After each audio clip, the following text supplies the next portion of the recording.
আজ শ্রীমদ্ ভগবদ গীতার ত্রয়োদশ অধ্যায় ক্ষেত্র ক্ষেত্রজ্ঞ যোগ পাঠ করছি।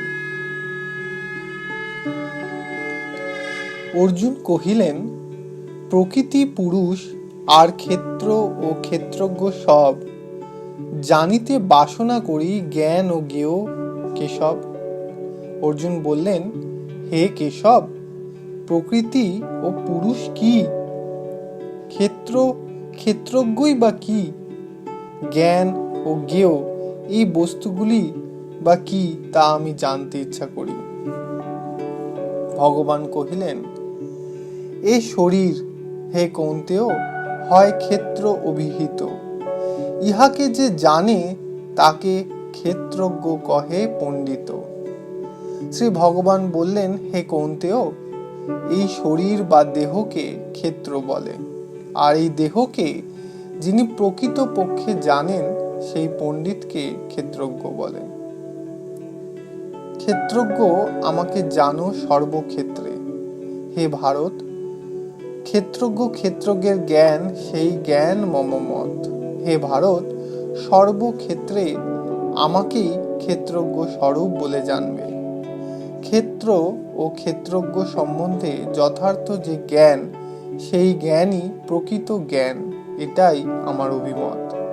অর্থাৎ এই দেহ এবং এই দেহের অভ্যন্তরে অবস্থিত জীবাত্মার মধ্যে পরমাত্মার অংশরূপে ঈশ্বর বিরাজিত। এই জ্ঞানকেই ঈশ্বর বা ব্রহ্ম বিষয়ক জ্ঞান বলে। দেহরূপ ক্ষেত্রের মধ্যে ক্ষেত্রজ্ঞ রূপ ঈশ্বর বিরাজ করেন। সে ক্ষেত্র যাহা, যে রূপ বিকার উৎপত্তি যাহা, ক্ষেত্রজ্ঞ প্রভাব তাঁর সংক্ষেপেতে শুনো তাহা। সেই ক্ষেত্র কি, তার রূপ ও বিকার কি, ক্ষেত্রজ্ঞই বা কি, এবং তার স্বরূপ কিরকম প্রভাব সম্পন্ন, তা আমার কাছে শ্রবণ করো। বহু মতে নানা ছন্দে গাহিয়াছে ঋষিগণ, ব্রহ্মসূত্র পদে করি হেতু যোগে নিরূপণ। এই ক্ষেত্র ক্ষেত্রজ্ঞ বিষয়ক জ্ঞান বিভিন্ন ঋষিগণ নানাভাবে বেদ মন্ত্রে নানা ছন্দে ব্যক্ত করেছেন, এবং সংশয় শূন্য যুক্তিবাদীগণ বিভিন্ন দেবতার মাধ্যমে ব্রহ্মসূত্র পদ দ্বারা এই জ্ঞানের ব্যাখ্যা করেছেন। মহাভূতগণ বুদ্ধি, প্রকৃতি ও অহংকার, দশেন্দ্রিয়, মন, পঞ্চ ইন্দ্রিয় গোচর আর, ক্ষিতি, অপ, তেজ, মরুত, বোম আদি পঞ্চ মহাভূত বা মূল প্রকৃতি ও অহংকার, বুদ্ধি, দশ ইন্দ্রিয়, রূপ রসাদি, পঞ্চ জ্ঞানেন্দ্রিয় প্রভৃতি বিষয়গুলি হল ক্ষেত্র। ইচ্ছা, দেশ, সুখ, দুঃখ, শরীর, চেতনা, ধৃতি, কহিলাম সংক্ষেপেতে এই ক্ষেত্র সবিকৃতি। ইচ্ছা, দেশ, সুখ দুঃখের দ্বন্দ্ব সমন্বিত দেহ চৈতন্য, ধৈর্য ইত্যাদি হল ক্ষেত্র ও তার বিকার। একথা সংক্ষেপে তোমায় বললাম। শ্লাঘা, দম্ভহীন, ক্ষমা, অহিংসা, ঋজুতা সহ আচার্যের সেবা, শৌচ, স্থৈর্য, আত্মবিনিগ্রহ, আমিত্ব বা আত্মাভিমান শূন্যতা, দম্ভহীনতা, অহিংসা, ক্ষমা, সহনশীলতা ও সরলতা, গুরু সেবা, দেহ মনের শুচিতা, ভগবত চিন্তায় মনকে স্থির করা, আত্মনিগ্রহ বা ইন্দ্রিয় সংযম প্রভৃতি হল জ্ঞানের বিষয়। ইন্দ্রিয়ার্থে বৈরাগিতা, অহংকারহীন মন, জন্ম মৃত্যু জরা ব্যাধি, দুঃখ দোষ দর্শন। ইন্দ্রিয়গ্রাহ্য সকল বিষয়ে বৈরাগ্য, অহংকার ত্যাগ করা, জন্ম মৃত্যু জরা ব্যাধি প্রভৃতিতে যে দুঃখ বোধ তা উপলব্ধি করা হলো জ্ঞানীর কাজ।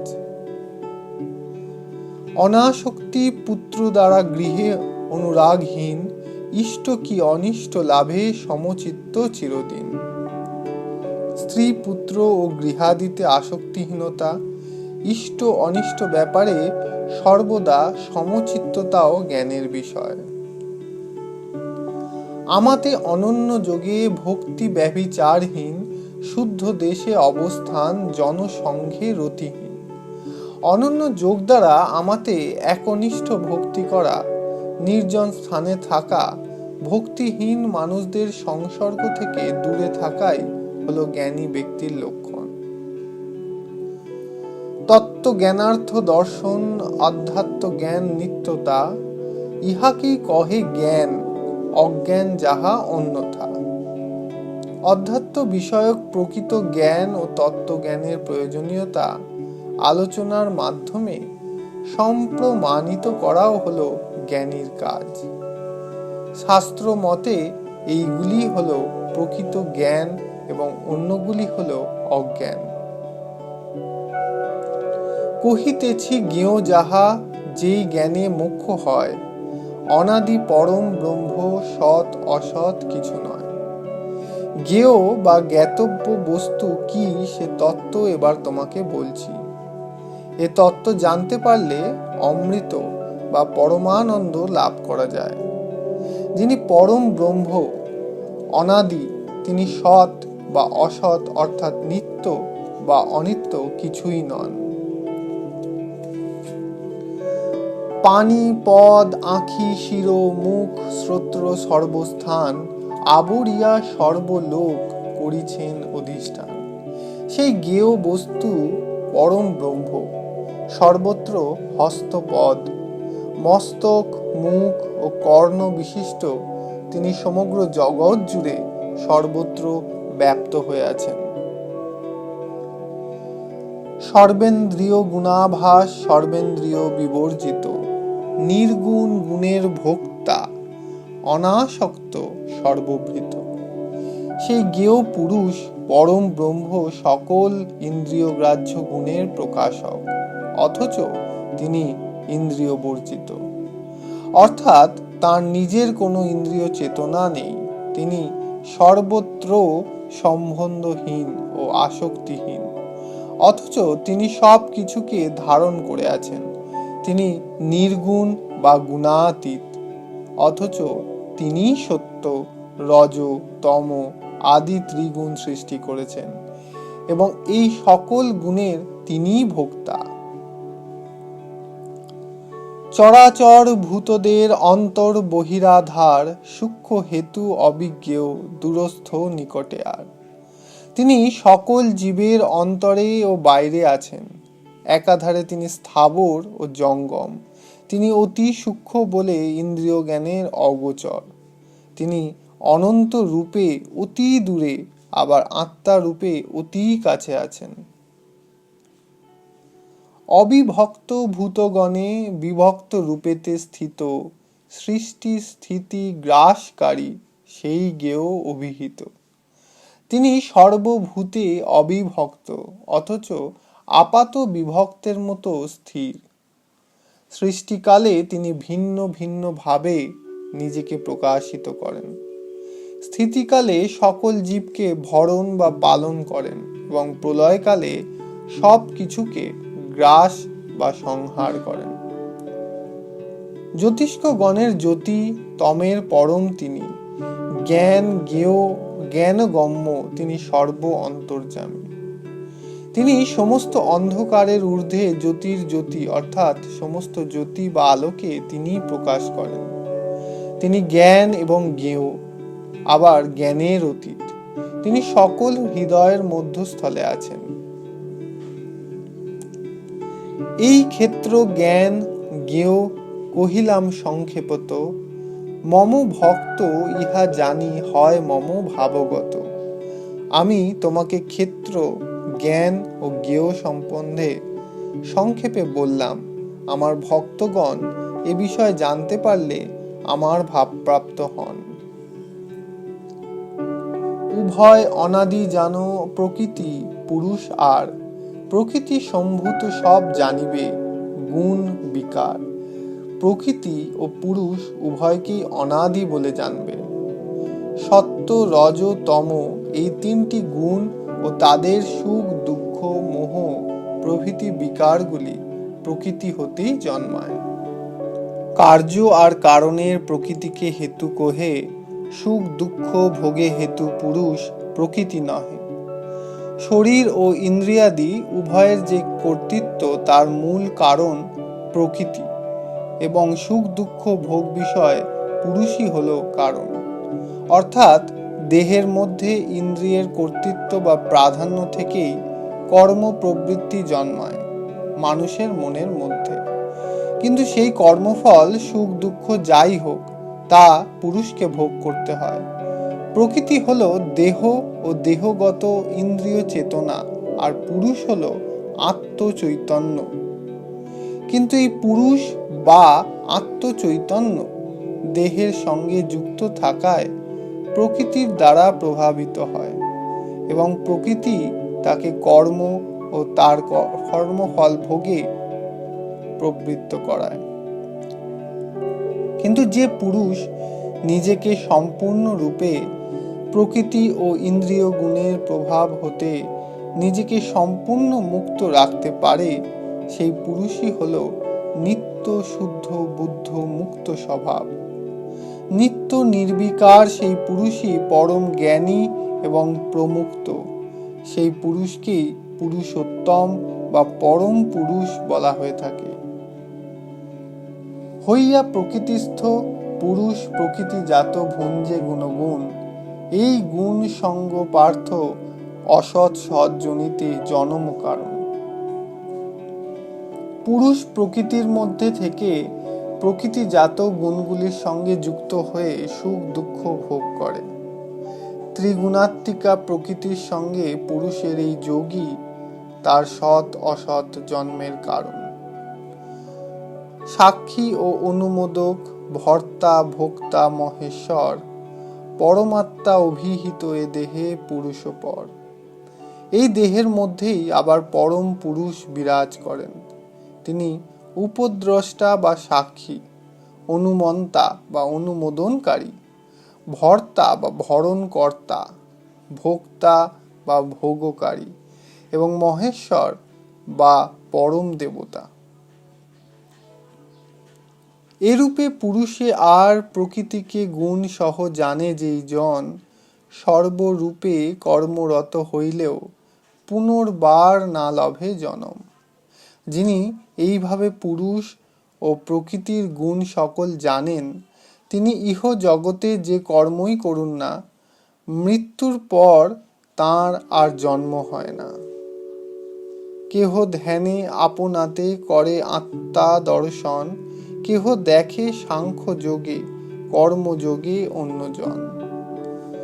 কোনো কোনো ব্যক্তি ধ্যান যোগে, কেউ কেউ জ্ঞান যোগে, আবার কেউ কেউ বা কর্মযোগে এই আত্মাকে দর্শন করেন। অর্থাৎ আত্মদর্শন বা আত্মজ্ঞান ঈশ্বর দর্শন বা ঈশ্বর জ্ঞানের মূল ভিত্তি। আত্মাকে না জানলে ঈশ্বরকে জানা যায় না। তাই যে কোনো একটি যোগের মাধ্যমে আগে আত্মদর্শন করতে হয়। আত্মদর্শনের পর পরমাত্মা বা ঈশ্বর তত্ত্ব জানার জন্য এগিয়ে যান সাধক। না জানিয়া এই রূপ শুনিয়াই উপাসনা করে অন্যজন, সেই শ্রুতি পরায়ণ তারাও অচিরে করে মৃত্যু অতিক্রম। আবার কোনো কোনো ব্যক্তি এইভাবে আত্মতত্ত্ব না জেনে অপরের মুখ থেকে শুনে তাঁর উপাসনা করেন। তাঁরাও অন্তরের অকৃত্রিম শ্রদ্ধাবশত আত্মজ্ঞান ও ব্রহ্মজ্ঞান লাভ করে মৃত্যুময় সংসার অতিক্রম করেন।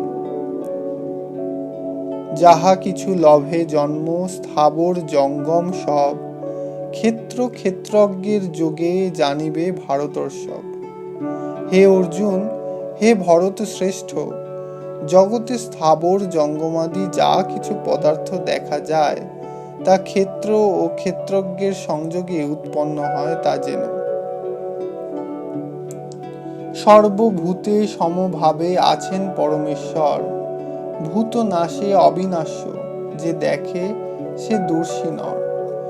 যে ব্যক্তি আত্মাকে সর্বভূতে সমান অবস্থায় দেখেন, আবার নশ্বর পদার্থের মধ্যেও সেই অবিনশ্বর আত্মাকে দেখেন, তিনি প্রকৃত আত্মদর্শনকারী বা আত্মজ্ঞানী। অর্থাৎ আত্মার বিনাশ নেই, কিন্তু যে বস্তুর মধ্যে আত্মা নিহিত থাকে সে বস্তু বিনাশ প্রাপ্ত হয়। পদার্থের রূপান্তর ঘটে, এই রূপান্তর বা পরিবর্তনই ধ্বংসের নামান্তর। কিন্তু আত্মার কোনো রূপান্তর বা ধ্বংস নেই। সর্বত্র সমান দেখে ঈশ্বরের অবস্থিতি, না হিংসে আত্মায় আত্মা, লভে তাতে শ্রেষ্ঠ গতি। যিনি সর্বভূতে ঈশ্বরকে সমানভাবে অবস্থিত দেখেন, তিনি প্রকৃত আত্মজ্ঞান লাভ করার ফলে কোনো জীবকে হিংসা করেন না, কারণ সকল জীবের মধ্যেই তিনি আত্মা বা ঈশ্বরকে দর্শন করেন। এইভাবে তিনি মোক্ষ লাভ করেন। ক্রিয়মান কর্ম সব সর্বথা প্রকৃতিকৃত, যে দেখে সে আপনাকে অকর্তা দেখে সর্বত। প্রকৃতি সর্বত্র সর্বদা সব কাজ করছে এবং আত্মা অকর্তা, অর্থাৎ কখনো কোনো কাজ করে না। একথা যিনি জানেন বা বোঝেন তিনি সত্যদর্শী। ভূতের পৃথক ভাব একস্থ করে দর্শন, তা হতে বিস্তার দেখে ব্রহ্মত্ব লবে তখন। যে সাধক পৃথক পৃথক ভূতগণের মধ্যে একই আত্মাকে অবস্থিত দেখেন এবং সৃষ্টিকালে ভূতগণ আত্মা হতে পৃথক হয়ে যায়, একথা যিনি বুঝতে পারেন তিনি ব্রহ্ম লাভ করেন। অনাদি নির্গুণ হেতু পরম আত্মা অব্যয়, হইয়াও শরীরস্থ না করে না লিপ্ত হয়। হে কৌন্তেয়, পরমাত্মা অনাদি নির্গুণ অব্যয় ও পরমাত্মা। তিনি দেহের মধ্যে থেকেও কোনো কাজ করেন না বা কোনো কাজে লিপ্ত হন না। নির্লিপ্ত সূক্ষ্মতা হেতু সর্বব্যাপী সর্বগত আকাশ যেমন সর্বদেহে অবস্থিত নির্বিকার পরমাত্মা নির্লিপ্ত তেমন। সূক্ষ্ম আকাশ যেমন সকল বস্তুকে আচ্ছন্ন করে থাকলেও কোনো কিছুতেই লিপ্ত হয় না, তেমনি সূক্ষ্ম পরমাত্মা সর্বভূতে ও সকল স্থানে অবস্থিত হয়েও কোনো কাজে লিপ্ত হয় না। যথা একমাত্র রবি প্রকাশে সর্বজগৎ, তেমতি সমস্ত ক্ষেত্র প্রকাশে ক্ষেত্রেই ভারত। হে অর্জুন, এক সূর্য যেমন সমগ্র বিশ্ব জগৎকে প্রকাশ করে থাকে, ক্ষেত্রী আত্মাও তেমনি ক্ষেত্ররূপ দেহকে প্রকাশ করেন। ক্ষেত্র ক্ষেত্রজ্ঞের ভেদ জ্ঞান নয়নেতে যারা করে দর্শন, ভূতের প্রকৃতি মুক্তি জানে যারা, করে লাভ তাহারা পরম। ইতি ক্ষেত্র ক্ষেত্রজ্ঞ বিভাগ যোগ নামক 13 অধ্যায়। এইভাবে জ্ঞান রূপ চক্ষুর দ্বারা যারা ক্ষেত্র ও ক্ষেত্রজ্ঞের পার্থক্য এবং ভূত সকলের প্রকৃতি ও মোক্ষ লাভের পথ জানেন, তারা পরম গতি লাভ করেন। ইতি ক্ষেত্র ক্ষেত্রজ্ঞ যোগ নামক 13 অধ্যায়। এবার গীতা মাহাত্ম্য পাঠ করছি। ঋষি বললেন, হে সূত, প্রাচীনকালে মহামুনি ব্যাস নারায়ণ ক্ষেত্রে বসে আপনার কাছে যে গীতা মাহাত্ম্য বর্ণনা করেছিলেন, দয়া করে আপনি তা আমাকে বলুন। সূত বললেন, আপনি যে মঙ্গলময় গুহতম বিষয় জিজ্ঞাসা করলেন, সেই উত্তম গীতা মাহাত্ম্য বর্ণনা করার সাধ্য কার আছে? এই গুহ বিষয় একমাত্র শ্রীকৃষ্ণই সম্যক জানেন। এছাড়া অর্জুন, ব্যাসদেব, সুখদেব, যাজ্ঞবল্ক ও মিথিলা রাজ জনক কিছু কিছু জানেন। অন্যেরা কানে শুনে এ বিষয়ে কিছু কিছু কীর্তন করেন। আমি ব্যাসদেবের মুখে যা শুনেছি তার কিছু এখানে বলবো। সমস্ত উপনিষদ গীতা স্বরূপ। শ্রীকৃষ্ণ দহনকর্তা, অর্জুন হলেন তার বৎস, আর অমৃত গীতাশাস্ত্র হলো দুগ্ধ। অর্জুনের সারথী পদে প্রতিষ্ঠিত হয়ে শ্রীকৃষ্ণ ত্রিলোকের উপকারার্থে এই গীতারূপ অমৃত দান করেছিলেন। সেই শ্রীকৃষ্ণরূপ পরম ব্রহ্মকে প্রণাম করি। দুস্তর সংসার রূপ সাগর পার হতে যে ব্যক্তি ইচ্ছা করেন তিনি গীতারূপ নৌকা নিয়ে অনায়াসে তা পার হতে পারেন। যে ব্যক্তি বারবার অভ্যাস যোগের দ্বারা গীতা জ্ঞান লাভ না করে মোক্ষ লাভের ইচ্ছা করে সেই মূঢ় ব্যক্তি বালকের মতো হাস্যাস্পদ হয়। যারা দিন রাত গীতা পাঠ বা শ্রবণ করেন তারা মানুষ নন, তারা যে দেবতা সে বিষয়ে কোনো সন্দেহ নেই। গীতা জ্ঞানের সাহায্যে শ্রীকৃষ্ণ অর্জুনের কাছে ভক্তি তত্ত্বের সগুণ ও নির্গুণ ব্রহ্মের তত্ত্ব জ্ঞান সব বিস্তারে বলেছেন। গীতার অষ্টাদশ অধ্যায় রূপ সোপানগুলি ভক্তি ও মুক্তির দ্বারা গঠিত। এই সব সোপান অবলম্বন করে প্রেম, ভক্তি প্রভৃতি কর্ম সকল একে একে উপরে উঠে চিত্তশুদ্ধি ঘটিয়ে থাকে। সাধু ব্যক্তিরা গীতারূপ পবিত্র জলাশয়ে স্নান করলে সংসারের সব পাপ দূর হয়, কিন্তু যারা শ্রদ্ধাহীন তাদের পক্ষে হস্তি স্নানের মতো গীতা পাঠ বৃথা হয়ে থাকে। যে ব্যক্তি গীতার পঠন পাঠন জানে না সে ব্যক্তি নরলোকে যে কর্ম করে তা বৃথা হয়। সুতরাং যে ব্যক্তি গীতা মাহাত্ম্য জানে না তার থেকে অধম আর কেউ নেই। তার মানব দেহ জ্ঞান বিজ্ঞান ও বংশ মর্যাদায় ধিক। যে গীতার অর্থ জানে না তার থেকে অধম আর কেউ নেই। তার দেহের স্বাস্থ্য, ধন, ঐশ্বর্য, গুণশীল ও গৃহাশ্রমে ধিক। যে গীতা শাস্ত্র জানে না তার থেকে অধম আর কেউ হতে পারে না। তার প্রারব্ধ অর্থাৎ পূর্বে লব্ধ সব বিষয়, প্রতিষ্ঠা, পূজা, দান, মান, সম্মান ও মহত্বে ধিক। যার গীতা শাস্ত্রে মতি নেই তার সবই নিষ্ফল। পণ্ডিতরা এই কথাই বলে থাকেন। তার জ্ঞানদাতা গুরুকে ধিক, তার ব্রত, নিষ্ঠা, তপস্যা ও সুনামেও ধিক। গীতার অর্থ যে বোঝে না তার থেকে অধম জন আর কেউ নেই। যে জ্ঞান গীতা সম্মত নয় তা আসুর জ্ঞান বলে জানবে। সে জ্ঞান বৃথা, ধর্মশূন্য এবং তা বেদ বেদান্তে গর্হিত হিসাবে নিন্দিত হয়েছে। ধর্মময় গীতা সর্বজ্ঞানের কারণ স্বরূপ। গীতা সকল শাস্ত্রের সার ও অতি পবিত্র, তাই শ্রেষ্ঠ। যিনি হরিবাসরে ও বিষ্ণুর পর্বদিনে গীতা পাঠ করেন অথবা নিদ্রায়, জাগরণে, চলতে চলতে বা দাঁড়িয়ে থেকে যে কোনো অবস্থাতে গীতা পাঠ করেন শত্রুরা তাঁর কোনো ক্ষতি করতে পারে না।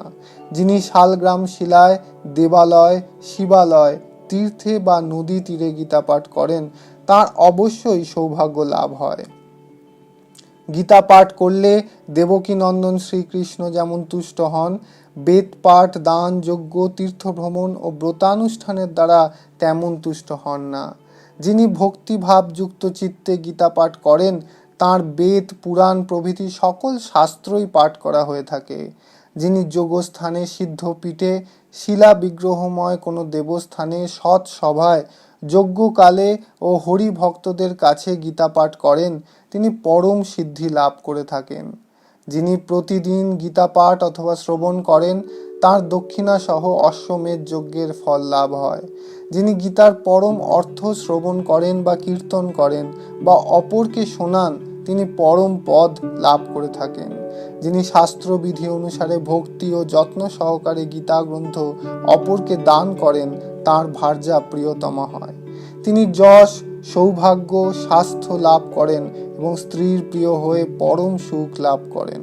যে গৃহে গীতার অর্চনা হয় সেই গৃহে অবিচার বা অভিশাপজনিত দুঃখ কষ্ট থাকতে পারে না। সেই গৃহে ত্রিতাপজনিত দুঃখ বা কোনো ব্যাধি প্রবেশ করতে পারে না এবং সেখানে সাপ, পাপ, দুর্গতি বা নরক ভয় কিছু থাকে না। সেই গৃহীর দেহে বিস্ফোটকাদি বা ফোঁড়া কখনো হয় না। তিনি কৃষ্ণ পদে অনন্যা ভক্তি ও সাম্য ভাব লাভ করেন। পূর্ব জন্মার্জিত কর্মফলের অধীন হওয়া সত্ত্বেও গীতাভ্যাসরত ব্যক্তির সকল জীবের সঙ্গে সখ্যতা জন্মে। যে ব্যক্তি গীতা অধ্যয়ন করেন তিনি সমস্ত কর্মের বন্ধন হতে মুক্ত ও সুখী হন। তিনি মহাপাপ করলেও পদ্ম পাতার গায়ে যেমন জল লাগে না তেমনি সে পাপ তাকে স্পর্শ করতে পারে না। নিত্য গীতা পাঠ করলে অনাচার বা নিষিদ্ধ কাজজনিত পাপ, ভক্ষ, অভক্ষজাত ও স্পর্শ অস্পর্শজাত পাপ বিনষ্ট হয়। ইন্দ্রিয় দ্বারা জ্ঞানাজ্ঞানকৃত যে পাপ তাও নিত্য গীতা পাঠে বিনষ্ট হয়। যে ব্যক্তি যেখানে সেখানে ভোজন করে, যেখানে সেখানে দান গ্রহণ করে, নিত্য গীতা পাঠ করলে সে কোন পাপে লিপ্ত বা জড়িত হয় না। এই ধরনের ব্যক্তি যদি বিধি বহির্ভূত উপায় রত্নপূর্ণ পৃথিবীও গ্রহণ করে, তাহলেও সে যদি নিত্য গীতা পাঠ করে, তাহলে সে সব পাপ হতে মুক্ত হয়ে স্ফটিকের মতো উজ্জ্বল ও শুচি শুভ্র হয়। যার অন্তঃকরণ সর্বদা গীতার প্রতি অনুরক্ত থাকে, তিনি সাত্ত্বিক, জপকারী, ক্রিয়াবান ও পণ্ডিত হন। তিনি দর্শনীয় বা সুদর্শন, ধনবান, যোগী, গুণবান, যাজ্ঞিক ও যাজক হন এবং সব বেদের অর্থ বুঝতে পারেন। যেখানে গীতা পুস্তক থাকে এবং নিত্য পাঠ হয়, সেখানে প্রয়াগাদি সকল তীর্থ বিরাজ করে। যেখানে গীতা পাঠ হয়, সেখানকার সব মানুষের দেহে ইহজীবনে এবং তাদের মৃত্যুর পরেও সকল দেবতা, ঋষি ও যোগীরা বাস করে, তাদের রক্ষা করে চলেন। যেখানে গীতা পাঠ করা হয়, সেখানে নারদ, ধ্রুব প্রভৃতি ভক্তদের সঙ্গে বালক কৃষ্ণরূপী গোপাল বিরাজ করে সকল কাজে সহায়তা করেন। যেখানে গীতার বিষয়ে আলোচনা ও পঠন পাঠন হয়, সেখানে ভগবান শ্রীকৃষ্ণ নিজে রাধার সঙ্গে আনন্দে ক্রীড়া করে থাকেন। শ্রী ভগবান বলেছেন, হে অর্জুন, গীতা আমার হৃদয়, আমার সার পদার্থ, গীতা আমার শ্রেষ্ঠ জ্ঞান এবং গীতাই আমার অব্যয় জ্ঞান। গীতা আমার উত্তম বাসস্থান, গীতা আমার পরম পদ, গীতা আমার পরম সত্য, গীতাই আমার পরম গুরু। গীতাই আমার আশ্রয়স্থল, গীতাই আমার পরম গৃহ। গীতা জ্ঞানের সাহায্যেই আমি ত্রিভুবন পালন করে থাকি। গীতা যে আমার ব্রহ্মরূপিণী শ্রেষ্ঠ বিদ্যা, সে বিষয়ে কোনো সন্দেহ নেই। এই গীতা অর্ধমাত্রা ও অনির্বাচ্য পদার্থিকা। গীতার গুহ নামগুলি আমি তোমায় বলবো, তা শোনো। এই নামগুলি কীর্তন করলে তৎক্ষণাৎ সব পাপ দূর হয়ে যায়। গীতা, গঙ্গা, সাবিত্রী, সীতা, সন্ধ্যা, পবিত্রতা, ব্রহ্মা বলি, ব্রহ্মবিদ্যা, ত্রিসন্ধ্যা, মুক্তি বাহিনী, অর্ধমাত্রা, চিদানন্দা, ভবগ্নি, ভ্রান্তি নাশিনী, বেদত্রয়ী, পরানন্দা ও তত্ত্বার্থ জ্ঞান মঞ্জুরি। যে ব্যক্তি গীতার এই নামগুলি চিত্ত স্থির করে একাগ্রভাবে জপ করেন, তিনি জ্ঞান যোগে সিদ্ধি লাভ করেন, অর্থাৎ পরম জ্ঞান লাভ করেন এবং পরে পরম পদ লাভ করেন। সম্পূর্ণ গীতা পাঠ করতে না পারলেও যদি তার অর্ধাংশ পাঠ করা হয়, তাহলে গোদানজনিত পুণ্য লাভ হয়, এ বিষয়ে কোনো সংশয় নেই। গীতার 3 ভাগের 1 ভাগ পাঠ করলে সে ব্যক্তির সোমযজ্ঞের ফল লাভ হয় এবং 6 ভাগের 1 ভাগ পাঠ করলে গঙ্গা স্নানের ফল লাভ হয়। যিনি প্রতিদিন গীতার 2 অধ্যায় পাঠ করেন, তিনি ইন্দ্রলোকে গমন করে 1 কল্পকাল সেখানে অবশ্যই বাস করেন। যিনি প্রতিদিন গীতার 1টি করে অধ্যায় ভক্তি সহকারে পাঠ করেন, তিনি রুদ্রলোক বা শিবলোকে গমন করে শিবের অনুচর হয়ে বহুকাল বাস করেন। যিনি প্রতিদিন গীতার অর্ধ অধ্যায় বা 4 ভাগের 1 ভাগ পাঠ করেন, তিনি সূর্যলোকে গমন করে সেখানে শত মন্বন্তর কাল বাস করেন। যিনি প্রতিদিন গীতার 10টি বা 7টি বা 5টি বা 3টি বা 2টি শ্লোকও পাঠ করেন, তিনি চন্দ্রলোকে গমন করে সেখানে অযুত বৎসর বাস করেন। যিনি গীতার অর্ধেক 1/4 ভাগ বা 1টি শ্লোকও স্মরণ করতে করতে দেহত্যাগ করেন, তিনি পরম পদ বা ব্রহ্মপদ লাভ করে থাকেন। মৃত্যুকালে যিনি গীতার অর্থ পাঠ বা শ্রবণ করেন, তিনি মহাপাপী হলেও মুক্তির অধিকারী হন। যিনি গীতা গ্রন্থ সঙ্গে করে প্রাণ ত্যাগ করেন, তিনি বৈকুণ্ঠ লোকে গমন করে বিষ্ণুর সঙ্গে কল্পকাল পরমানন্দে বাস করেন। যিনি গীতার 1টি অধ্যায় সঙ্গে নিয়ে দেহত্যাগ করেন, তিনি পুনরায় মানব জন্ম গ্রহণ করে গীতাভ্যাস করে মুক্তি লাভ করেন। গীতা এই শব্দ উচ্চারণ করতে করতে যার মৃত্যু হয়, তার আত্মার সদ্গতি হয়। গীতা পাঠ করে যে কাজ করা হয়, সে কাজ নির্দোষ ও পূর্ণতা প্রাপ্ত হয়। পূর্বপুরুষদের শ্রাদ্ধকালে গীতা পাঠ করলে তাদের আত্মা যা অতিশয় সন্তুষ্ট হয়ে নরক হতে উদ্ধার পেয়ে স্বর্গলোকে গমন করে। গীতা পাঠের ফলে পূর্বপুরুষগণ সন্তুষ্ট হন এবং শ্রাদ্ধ বাসরে পুত্রগণকে আশীর্বাদ করতে করতে পিতৃলোকে চলে যান। যিনি গীতা পুস্তকের সঙ্গে ধেনুপুচ্ছ বা চামর দান করেন, তাঁর সেই দিনের মনের বাসনা পূর্ণ হয়। যিনি ব্রাহ্মণকে সোনার সঙ্গে গীতা দান করেন, তাঁর আর পুনর্জন্ম হয় না। যিনি 100 গীতা পুস্তক দান করেন, তিনি ব্রহ্মলোকে গমন করেন এবং তাকে পুনরায় জন্মগ্রহণ করতে হয় না। গীতা দানের ফলে দাতা সপ্তকল্পকাল পর্যন্ত বিষ্ণু লোকে বিষ্ণুর সঙ্গে আনন্দে বাস করেন। যিনি গীতার অর্থ বা ব্যাখ্যা সব শুনে গীতা পুস্তক দান করেন, ভগবান তাঁর প্রতি সন্তুষ্ট হয়ে তাঁর মনের সকল বাসনা পূর্ণ করেন। যিনি 4টি বর্ণের কোনো একটিতে জন্মগ্রহণ করে মনুষ্য দেহ ধারণ করে গীতা পাঠ বা শ্রবণ করেন না, তিনি হাতের মধ্যে অমৃত পেয়েও তা ত্যাগ করে বীজ ভক্ষণ করেন। সংসার দুঃখে পীড়িত ব্যক্তি গীতার জ্ঞানরূপ অমৃত পান করে ভক্তি লাভ করেন এবং সুখী হন। গীতাকে আশ্রয় করে জনকাদি বহু রাজা সব পাপ হতে মুক্ত হয়ে পরম পদ লাভ করেছেন। গীতার জ্ঞানে উচ্চ নীচ কোনো ভেদ নেই। এ জ্ঞান সমগ্র জ্ঞানের সমান, এ জ্ঞান ব্রহ্ম জ্ঞানেরই সমান। যিনি অভিমান বা গর্বের সঙ্গে গীতার নিন্দা করেন, তিনি প্রলয় কাল পর্যন্ত ঘোর নরকে বাস করেন। অহংকারের বশবর্তী হয়ে যে মূঢ় ব্যক্তি গীতা মানে না, সে কল্পকাল শেষ না হওয়া পর্যন্ত কুম্ভী পাক নরকে পচে মরে। যখন যেখানে গীতা পাঠ হয়, তখন যদি সেখান থেকে কোনো ব্যক্তি তা না শোনে, তাহলে সে বহু জন্ম শুকরজনী প্রাপ্ত হয়।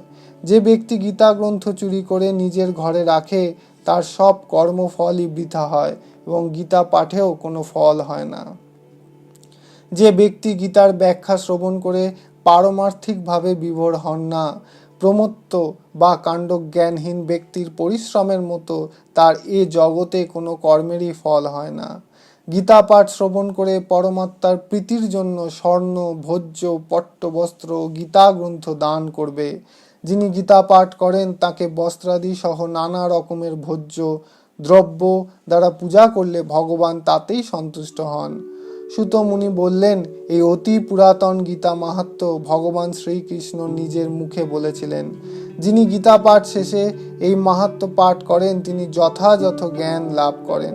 গীতা পাঠ করার পর যিনি গীতা মাহাত্ম্য পাঠ করেন না, তার গীতা পাঠের ফল বৃথা হয়। যিনি গীতা পাঠ করে তার সঙ্গে গীতা মাহাত্ম্য পাঠ করেন অথবা শ্রদ্ধার সঙ্গে এই পাঠ শ্রবণ করেন, তিনি পরম গতি লাভ করেন। যিনি গীতার ব্যাখ্যা শ্রবণ করার পর গীতা মাহাত্ম্য শ্রবণ করেন, তার পুণ্য ফল ত্রিলোকে সর্বসুখের কারণ হয়ে থাকে। ইতি বৈষ্ণবীয় তন্ত্র সারক্ত গীতা মাহাত্ম্য সমাপ্ত।